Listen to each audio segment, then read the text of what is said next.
はい、それでは劇チャンネルスタートいたします。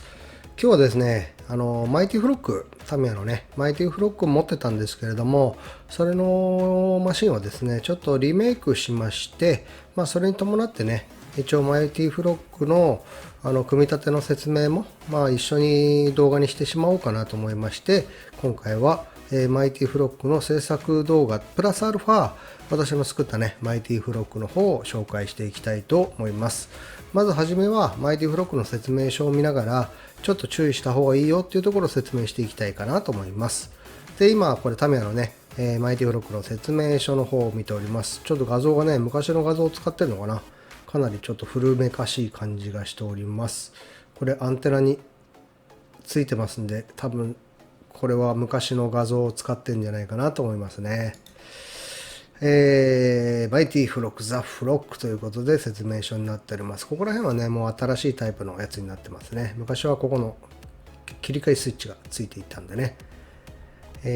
ここら辺はね、いつもの通りなので説明をちょっと省かしていただきます。こちらね、作るのにあった方がいいものをここに書いてありますね。で、今となれば珍しいですけど、こうね、スティック型と、今はホイール型ですね、ほとんどね。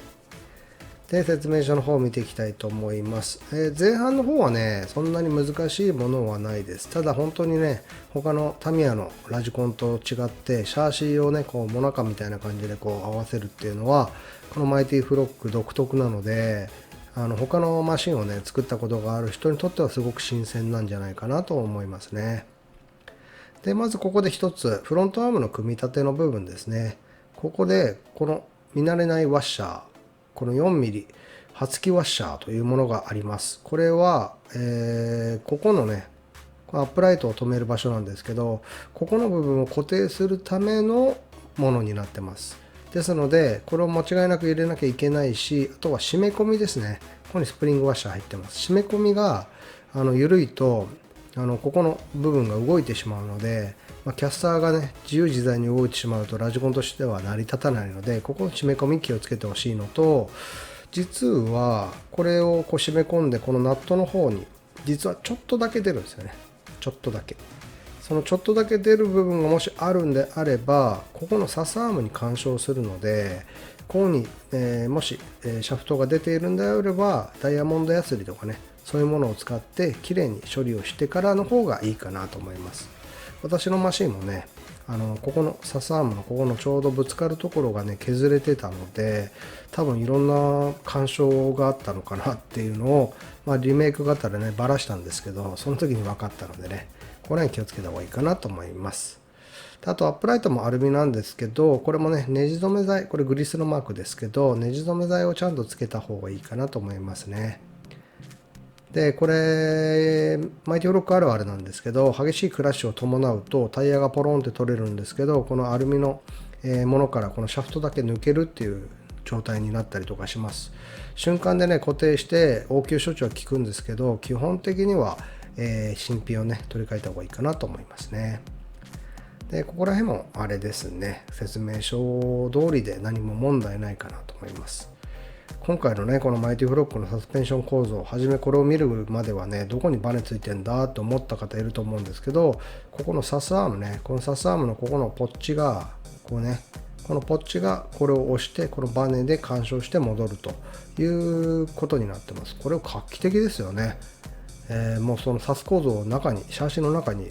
入れ込んでいるってね、これ見たらわかるんですけど、これはね、今思えばすごい画期的だったなと思いますね。で、ここら辺の部分もそんなに難しくないんですけど、ちゃんとこう目いっぱいまで締め込むところはちゃんと締め込んでという形になりますね。で、マイティフロック、モーターの固定が1箇所なんですよ。ですので、ギア比の変更がスパーギアとピニオンセットで考えるという形になっておりますのでね、そこの部分もちょっと気をつけた方がいいかなと思います。スパーギアを変えたらピニオンも変わるよという感じですね。で、ここがギアボックスの方になります。ここら辺も難しいことはないかな。これをね、入れる向きもあるんですけど、間違いなく入れると。このモーターケースのこのシャフト、これもね、ギュッて締めた時にも、プラスチックが、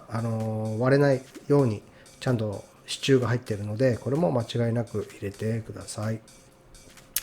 で、あとはね、ここのね、ドライブシャフト、今はこうドッグボーンっていう形になってるんですけど、昔はここ六角形になっていて、よーくね、この六角形が舐めて、駆動が片っぽにしかいかなくなるっていうのがマイティフロック昔のあるあるでした。で、子供の時ね、このシャフトブーツが逆にかっこよかったんですよね。で、これリア周りですね。ここら辺もこのオーリング、これユニバーサルあるんで、ユニバーサルある場合はユニバーサルを使ってもらって、オーリングこれを入れないとドッグボーンが抜けるということになるので、ここも間違いなく入れてください。で、ここの方ね、グリスになってるんです。ここら辺ね、アンチウェアグリスとか入れて、できるだけあんまり動かないような形、このギザギザとかね、ここにもアンチウェアグリスをつけて、できるだけ動かないようにした方がいいかなと思いますね。で、ダンパーの方もノーマルでアルミのダンパーということになっております。で、ダンパーの作り方も、ダイヤフラムがついている本格的な仕様になってますね。で、私の方はね、結構いろいろ後で説明するんですけど、改造してあって、ここの部分の普通のリテーナー使って、普通のバネ使うと、このバネだとここにぶつかるんですけど、普通のツーリング系のバネだとこっちの方に引っかかるんで、結構汎用性の高いダンパーじゃないかなと思いますね。で、モーター取り付けのところまで行って、ここら辺も難しくはないかな。で、メカノセもね、上からポンってできるんですよ。で、昔はここに、全部メカ乗っけたんですけども、サーボの横のスペースに受信機をつけて、アンプをつけて、受信機はシャーシの下面ですね、下面につけるという感じになってます。で、スタイリングロッドの方も、これ昔のタイプのこの L 字のやつに引っ掛けてやるやつなんで、これもこのサーボセーバーに、3ミリのね、ボールとかを使って、ボールジョイント式にしたりとか、ここね、タミヤの3ミリネジシャフトとかっていうのがあるので、それでネジシャフトで作って、ここを、3ミリのやつでシャフトが、もう4ミリのやつでシャフトが入れられるやつがあるので、ここら辺のアジャストを変えると、ここの L 字でね、引っ掛けるやつよりはガタがなく作れるかなと思います。で、タイヤ。タイヤはね、これ昔、フロントタイヤいいんですけど、このリアのね、この組み込み。これね、何が大事かっていうと、この挟む力。このタイヤのね、部分を小さくこう挟んで、それをグッて、であとこの押し込む力、回しながらね。これがすごく重要になってまして、これ私小学校の時に作ってたと思うんですけど、相当ね、大人になっても今きついのでね、その時なんかあれだなと思ったんですよね。よく作れたな。そんな感じでフロントホイールをつけてリアホイールをつける。これもね、六角ハブがタミヤでオプションパートでついているので、違うタイヤをつけたい場合はその六角ハブをつけるという感じになります。あと注意点としては、作る時の注意点じゃないんですけど、このバッテリーホルダーのこの B3 のパーツ、これここにパチンとはめるんですけど、これちょっとした衝撃でね、これ抜けてバッテリーボロンって取れるんですよ。私的なパターンでは、ここの切り込みがついてるんで、ここに 2.6 ミリのビス、タッピングビス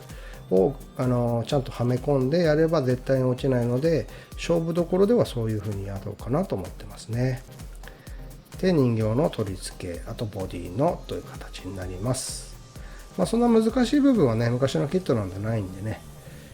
説明的にはこんな感じにしたいなと思います。それではこの後ね、私のマシンの、改造部分の説明をしたいと思いますので、よろしくお願いします。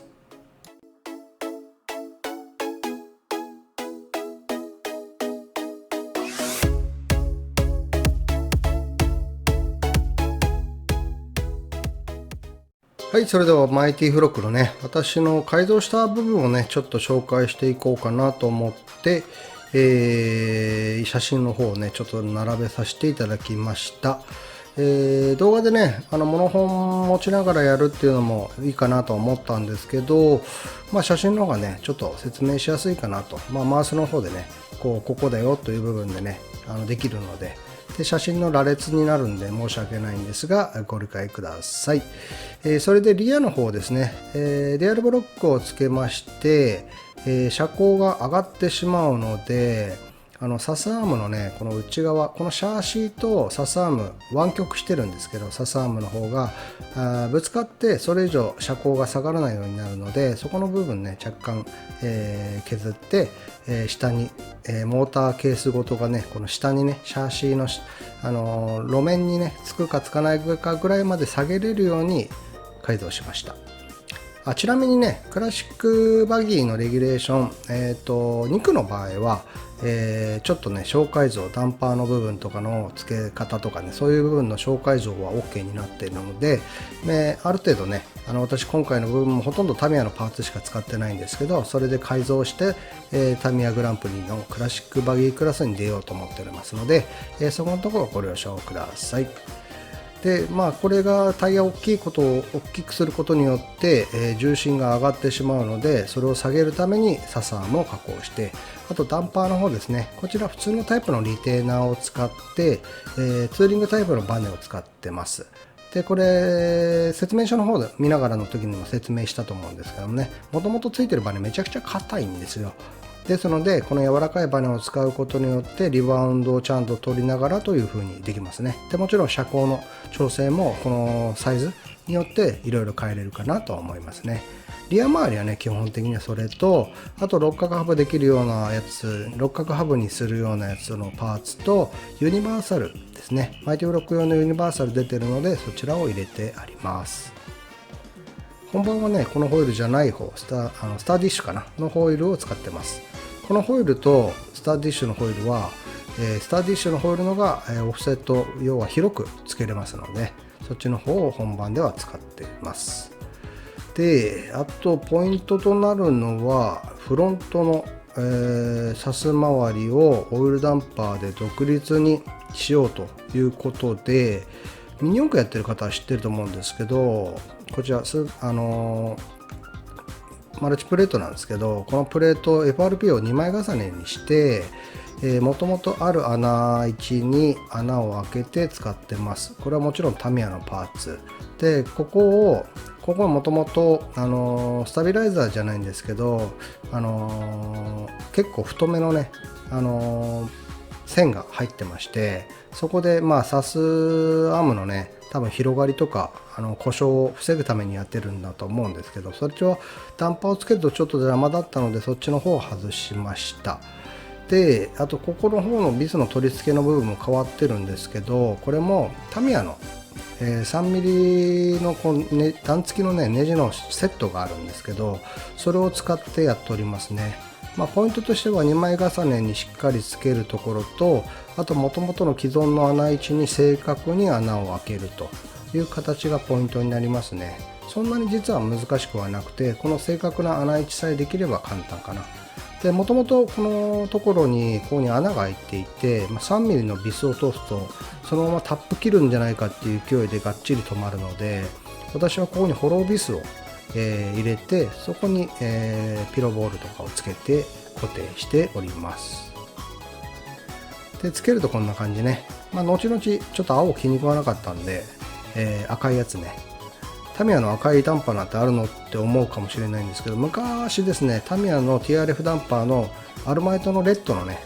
ここの部分とかのアルマイトのレッドのパーツだけ出てたんで、それを私持ってたのでそっちに変えております。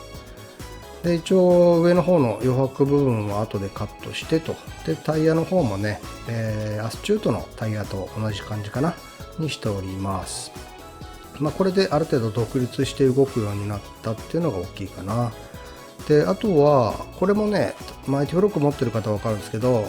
前を押してもバンプしてシャーシーは下につかないんですよ。それはなぜかっていうと、ここにあるプラパーツがそれ以上いかないようになるんで、ここのプラパーツもカット、後々ね、これはまだ残ってますけど、後々ここカットして全部外すことによって、一番下まで下がるようにしております。でさっき、言っていた 3mm のネジシャフトとアジャストでこれ変えてるってやつですね。3mm のこっちで、これ 2mm のボールでパチンってするこのアジャストのやつがあるので、これを使ってます。一応出来上がった感じはこんな感じ。マイティフロック持ってる方分かると思うんですけど、結構車高低く作られてます。特にここのタイヤ、大きいタイヤを使ってるので、だいたい普通であれば、今ここに車高下ありますけど、普通のタイプだとここら辺まで多分上がっちゃうんじゃないかな。一応ね、それで低くできるように仕上げました。で、これ後々ね、ここカットして赤いアルマイトのダンパーをつけたという。ここの青も気にくなくて後で変えてますね。で、これもフルバンプするようになったよっていう写真ですね。ここのところのパーツを切ることによってここまで下に下げれるという感じになっています。で、その後ボディですね。ボディ作るのにあたってはあれだったんですけども、ステッカーを買いまして、今回、私から最近はブラックに蛍光レッドを使うカラーが、マイブームになってますので、ステッカーのこれをですね、スキャンして、反転してスキャンですね。要は裏から貼るので反転してスキャンして作ったのがこんな感じで、これをこういう形でボディに貼り付けて、黒を塗ってから蛍光レッドでマスキングを剥がして、こっちはブラックで、これはこのまま蛍光レッドなんでね、そういう感じでやりましたね。ここの1番とかは、これ反転状のね、やつがあるんで、それをつけて黒を塗装して、それからっていう形になってますね。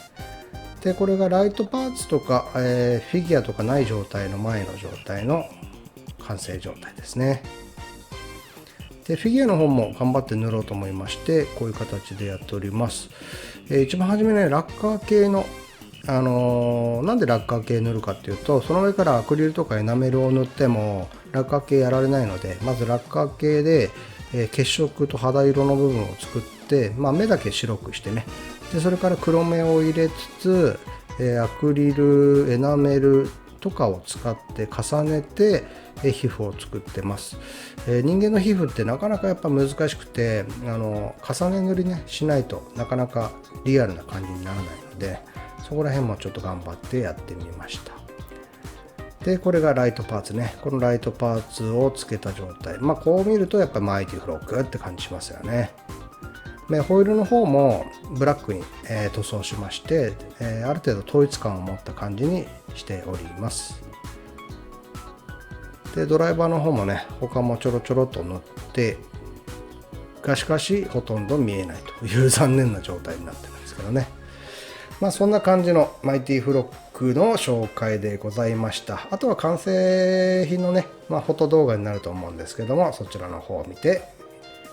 いただけたらよろしいかなと思いますので、またよろしくお願いします。それでは今回は、マイティフロック作ってみた動画でございました。長い間ありがとうございます。